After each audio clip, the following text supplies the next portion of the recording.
Welcome to the Greater Victoria Real Estate Show. I'm Jane Johnston, realtor here in Victoria, and this is a show where we cut through the noise and talk about what's actually happening in our local market. I'm Andrew Plank, also a Victoria realtor. We'll talk stats, timing, neighborhoods, and what we're seeing behind the scenes. And I'm Jen Lowe, mortgage broker. I'm the numbers person of the group, and I'll chime in with the mortgage side. Each week, we break down what the market means for you. All focused right here on Greater Victoria. No hype, no pressure, just honest conversations, local insight, and practical advice. Let's get into it.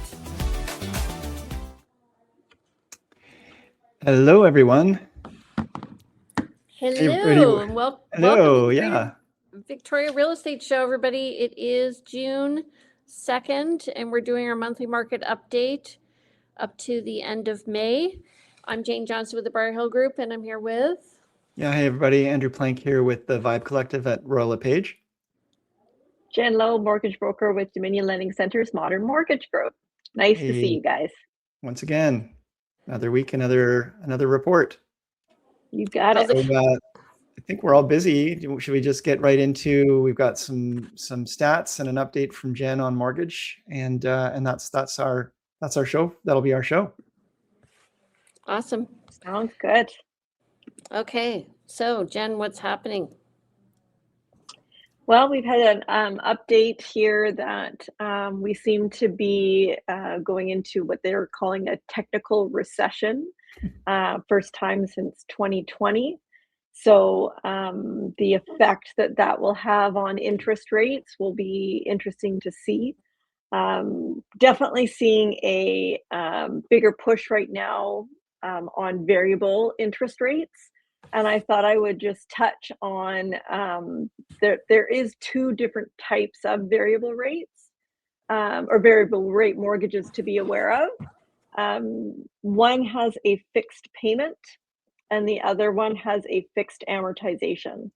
Not lenders offer one or the other. They don't give you the choice of which one you want.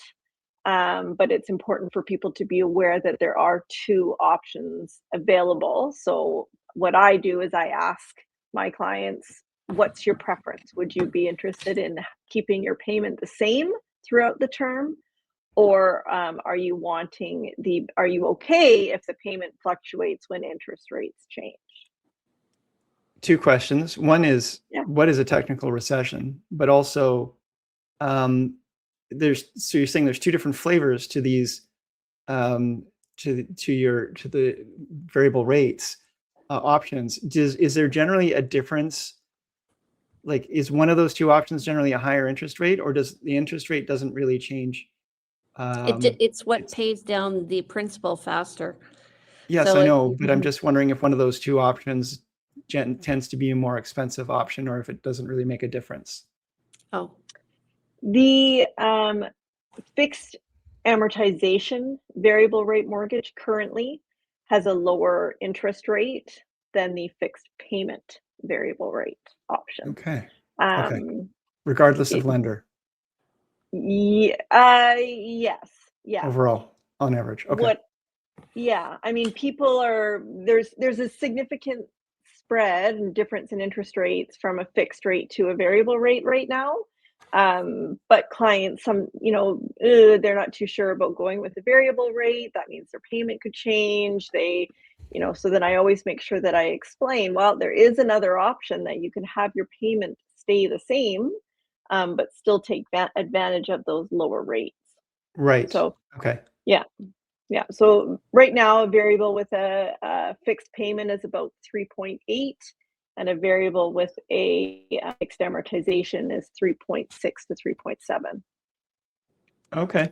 So on $500,000, what's the difference in monthly payment? Well, $15 per every 100,000. So I would say 15 times 5. 75. 75. Interesting. What would you pick? Yes. Right now, I have been on a fixed payment variable throughout after COVID. My mortgage is up for renewal next year. And it has actually paid off a significant amount of my principal, because I have not, the payment hasn't changed and interest rates have been coming down. Right. And that's the So gamble, right? that's right. Yeah. And people do need to understand at some point throughout your 5-year term. I mean, it's always important. Google Bank of Canada interest rates to see how often historically interest rates do change. Yeah. But like right now, they've held steady the last 4 meetings. We are not expecting a change in the interest rate at the next meeting on June 10th. But at some point, yes, interest rates will change. Okay.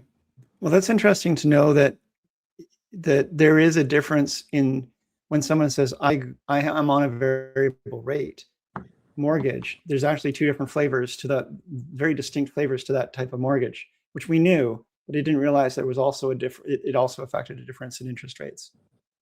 So you pay a bit of a Depending on what your premium. preference is. Yeah. Yeah. You pay just a slight premium to be able to have fixed payments on a variable mortgage. And if you just go straight to your bank, they're not going to let you know that. They're just going to tell Right. you whether they're offering the fixed payment or the fixed amortization.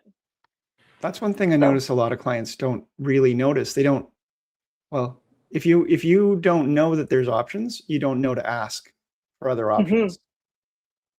I Yes. also find like generally people are just looking at the interest rate. They're not looking at the terms and conditions. So when you're Sure. refinancing, you really need to look at it as a whole package. Yes. Yeah. I can't reiterate that enough. Now back to your question on what is a technical recession. Yeah. A technical recession is when an economy experiences 2 consecutive quarters of negative economic growth. Okay. And how is And that it's different from a technical. true recession? I think it's technical because it has to do with maybe the fluctuations in oil and gas prices regarding a weird war. Perhaps. I'm no economist. So, yeah, Right. yeah. I have a real surface level of this information, but yeah, that's the definition. Okay. Okay, great. And if we want to find out the difference between a technical recession and a true full recession, please Google it. Yes. That's Yes, what Google there is we there go. for. You have to be Okay. careful what you bring up here because you're gonna be called on it. I'm going to be asked as well. Yeah, we're all going to be asked. Okay, so this is the last 7 days. We're going to go through the last 7 days and what's happened with that. And then we're going to also look at the full month of May and see how things played out by the end of the month. So in this past week, we had 423 new listings go live versus 472 the week before. We had 166 properties go pending versus 207 the week before. So both these metrics in this past week are down versus the week before. Same also with price decreases, 198 price decreases, slightly down from 221 the week before. And then bucking the trend here, we had 90 properties expire. And again, we talk about this because we're straddling the first of the month when a lot of people do expire. We had 90 expireds versus 61. You guys. So we're going to see a lot of people, I think, who've been on the market for 3 months now, like coming on the beginning of March, wanting to potentially, or the end of March, wanting to bid adieu, feeling frustrated if their property hasn't sold. So I think that's why we're seeing some expireds and price decreases. They're ready to move. Of my listings, I'm noticing, and I'm also hearing from my colleagues that activity is pretty slow for listings, especially condos and strata. But single family still is doing pretty good in the general price point, but we are at a really, well, we're going to get to this, but really high inventory levels as well. List to sell ratio over the last 7 days is down slightly at 39.24 versus 43.86 the week before. And total active listings. Sorry, this is okay. Yeah, month to date. Jen, do you want to take this one? Sure. We're at 713 net unconditional sales for the month of May, compared to 758 last year. And inventory for new listings coming in is 1789. That's actually not that much difference. So the difference is the sales are down. So they're down about, new listings are down about 50, and sales are down a little more than that. Okay, so total active listings are at 4,029. I don't think I've ever seen it that high since like before 2019. It's been a long And time. total active listings last year were 3,717, which I thought was high. Yeah, breaking that 4,000 mark. And even last year we had high inventory. So breaking 4,000 that's a lot of listings. And another reason, we have just way more listings than we have buyers for right now, is the challenge. And I really feel that buyers right now are looking for value because we listed a property, and we're listed sharply, but on Peggy Ann. And, you know, we got 10 showing requests for today. So. Great. Jen? One quick point on with condos. I mean, I've just recently helped some clients. Price point is under 400,000, and their mortgage payment is really honestly now at par of what they'd be paying for rent. Right. So that'll be interesting to see if, you know, more people do want, you know, it's an opportunity for those first time home buyers to get back into the market again now. I mean, I would, point. It's a great point, but I would also add to that, like, you're talking, the mortgage payment is equivalent to what they'd be paying for rent, but you still need to add in care and feeding, upkeep on the property, strata fees, taxes, those items. But that being said, you still got you're buying the security of owning a property, being able to do what you like with the property, not getting kicked out or rent evicted or any of those things, and the value over time going up. Whereas rents go up over time, and you end up in a much better position owning. Jane? I remember before 2019, must have been like 2015 or 2017, when I was thinking, okay, we're at a point now. So I think we'd been in real estate 10 years, and we were at a point where this is what was happening, is that I realized the prices were going to come down because all of a sudden it was cheaper to rent than it was to own. And so then more people would go towards, so it's like a bubble, like a balloon that you squeeze on one end and it gets bigger on the other end. So I feel it's going the other way, that renters now will be able to afford to buy because the prices are coming down. So that, I mean, it's a natural ebb and flow, I think. Yeah. The tension always causes that tensegrity, that tension of, you're right. It's a flow. It's kind of like a low pressure area where the high pressure flows to the low pressure. And when cost of rental is higher than the cost to buy, of course, you're going to have more people considering that. Right now, what I'm seeing is on top of good prices, like reasonable prices, because condos are soft, for example, you also have great selection.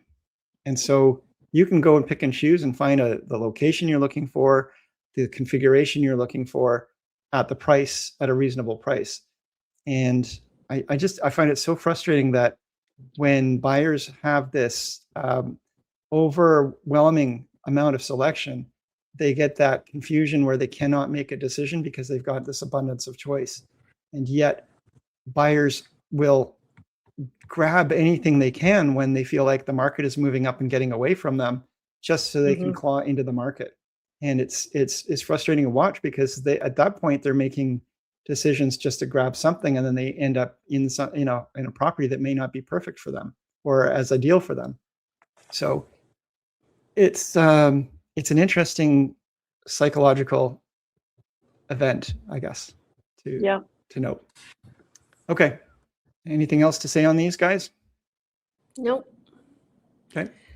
I'll take this one away. So 2 years ago, we were just under 3,400 in total active listings. You can see we're up over 4,000. We did peak last year at 3,800 in June. So I expect we might actually go up again this month. Just statistically, we're more likely to peak in June than any other month. Yeah. And Yeah. then things should be settling down after that. Yeah. So, I mean, we could get up as high as, 4,200 listings, probably not quite there because we should start to see this curve soften. But yeah, we're going to, reach a peak at some point, and we'll start to see it come down again as people either decide not to sell, take their property off market, or the number of listings per week starts to go down, and yet the buyers still continue to buy over the summer. So we will see. That same graph, but with the two pieces of data parsed out, is here. So essentially, we have here the number of new listings coming on, as well as the number of sales associated with it. And so we can see here we've got pretty high number of this is listings, and then sales is the lower the line. So yeah. So it was interesting this year, or actually this year and last year, I was just talking to a seller, and I was saying when they indicated that they might want to list early in February so they could get a head start on the market, I suggested to them that maybe that's not always the best strategy now, that we see how the market's doing, because it felt like it was a very slow spring for listings in terms of sales. And it felt like it's been picking up lately, but still the ratio of list to sales in February still wasn't that strong, relatively speaking, to what it's been in the past. So it's just interesting to look. You're really looking at the delta between the new listings and the sales. So what's the ratio happening here? What's the change? Yeah. Yeah. So listings are going up higher right now than sales are. And you can see that in the next graph, actually, because it shows, do you want to take it to the ratio? The ratio is fairly flat, actually. So the ratio between those two is the listings to sales to active listings ratio. And it has been fairly flat. Is it? Yeah, it's maybe gone up just a little bit. It's hard to say, but over the last couple of months, it's actually been fairly flat. And up from January, where it was almost in buyer's market territory. But we kind of gotten back into kind of the middle of that range that's considered balanced. Yeah. Still, though, I feel like we have, again, a lot of inventory, especially in the condo market. These numbers we're seeing here are not split up between condos and single families and townhouses. So we're not providing you the data that really speaks to that particular subset of property, and condos are better.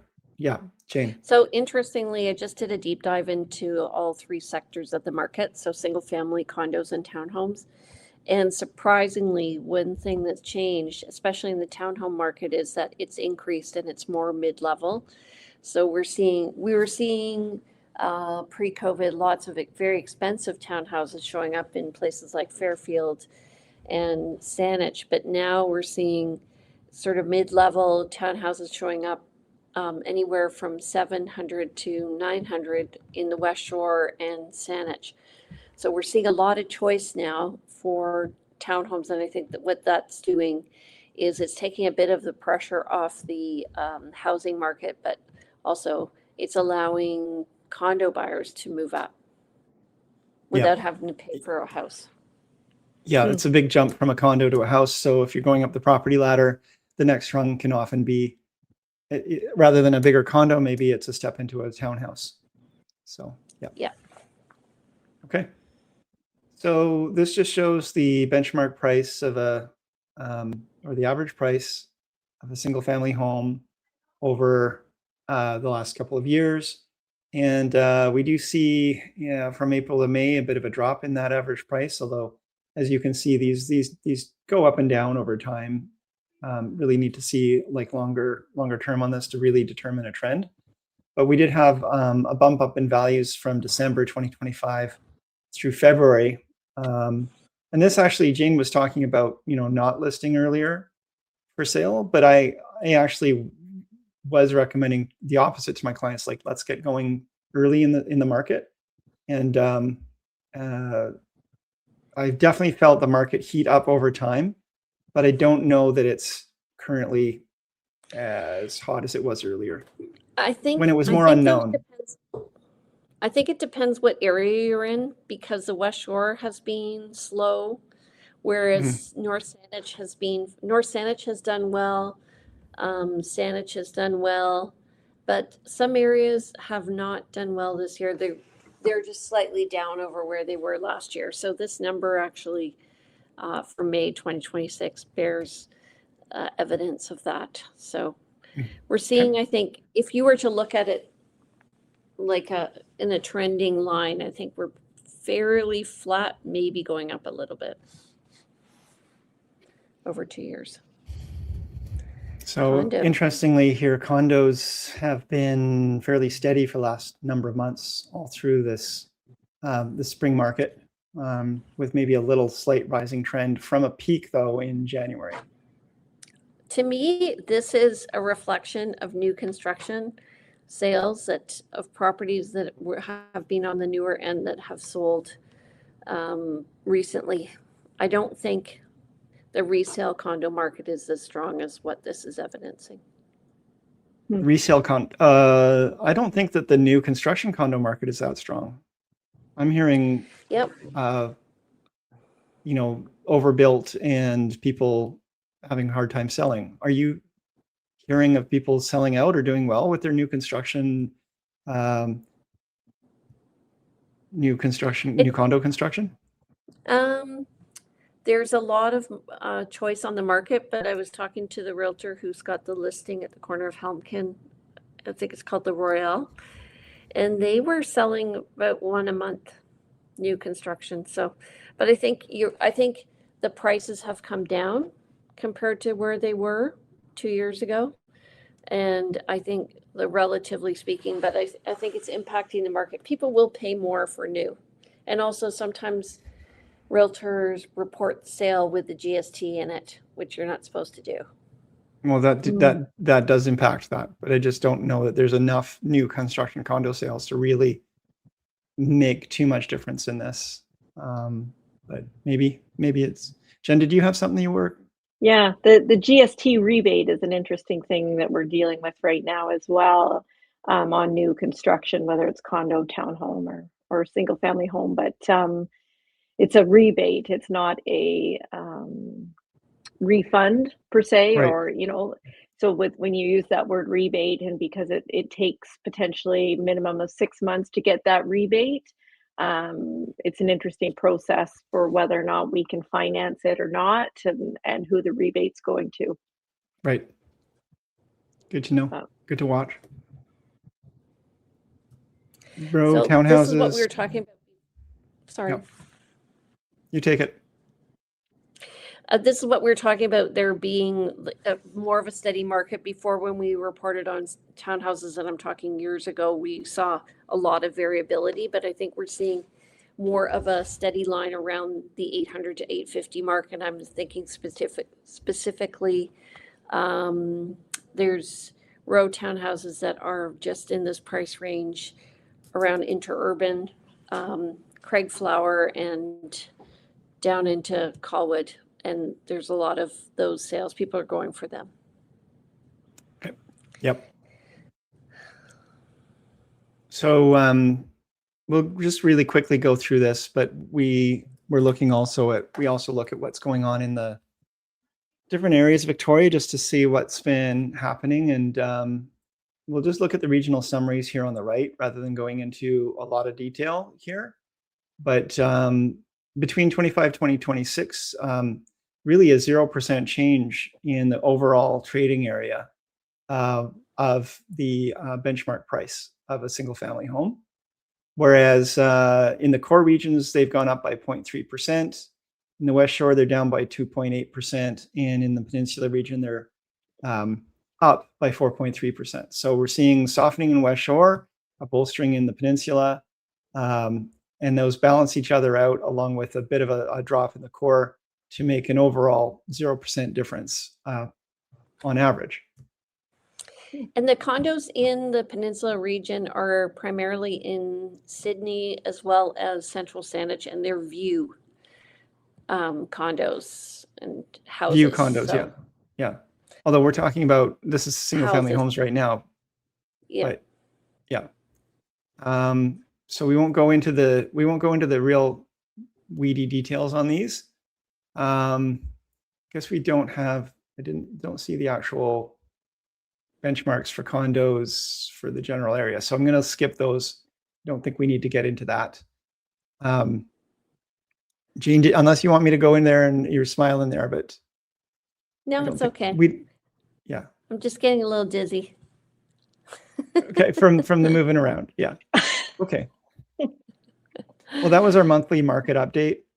And so we just like to get a bit of a, circle back on and a rehash on what happened in the last month, and try to get an idea of where things are going, so we can give you folks a bit of a head start. Where do you think things are going, you guys? I mean, I am feeling a little less positive about the market than I was a couple months ago. I'm very busy right now, and I've been very successful lately in getting my buyer clients into some great homes.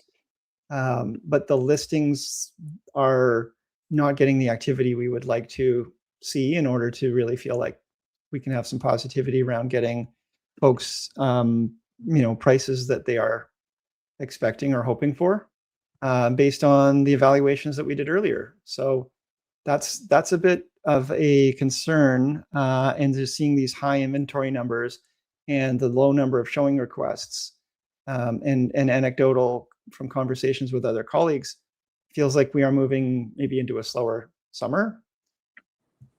Mm-hmm. So just comparatively, I remember during COVID, if you were looking for 10 properties, you were lucky to see one. Now, if you're looking for 10 properties, you could probably see 20. So that's the difference in the market. Yeah. Right. Jen, how about you with people coming into your realm and your sphere, asking for mortgage approvals and so on? Are you feeling like you're down for this time of year, or you're about average, or are you really, because you're the bellwether for us?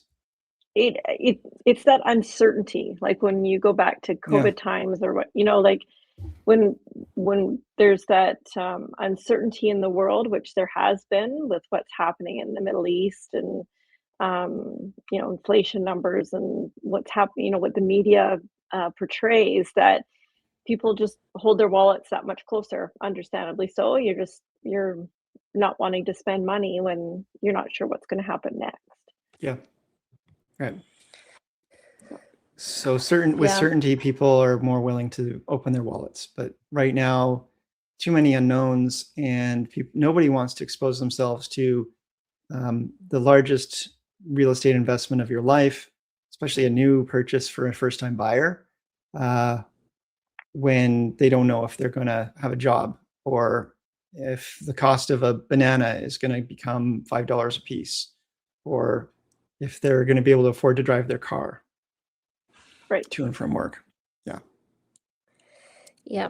And I will say, I think you said it actually earlier this year, Jen, that every time it looks like we know what's going on, then things change, and then we have to adapt. So we just have to learn to be flexible. And I think also maybe trust a bit in the process that things will improve over time. Yeah. But if things have not been improving, and that's been the standard constant for a while, That's the expectation people have. And we need to get to a time again where we have some consistency for a period of 4 to 6 months with no major shocks to the system and maybe overall trend of an improving world, before people start to say, I think I'm going to come back out of my shell and start looking around and making some big financial decisions. But that being said, if you are looking to downsize, if you think that there's a risk to your job and so forth, downsize, consolidate your debts. There's never, it's never a bad time. It's just could be bad time based on your own circumstances. Right? Right. So there's always options. Yeah. Yeah. Okay, guys. That's great. Okay. I think we are about done here. So just remind everyone that we are the Greater Victoria Real Estate Show, and that we would love if you could subscribe to our show. If you could give us a like from now and then, give us some of your comments, and please again remember to share. That's really, really helpful to us and to the show.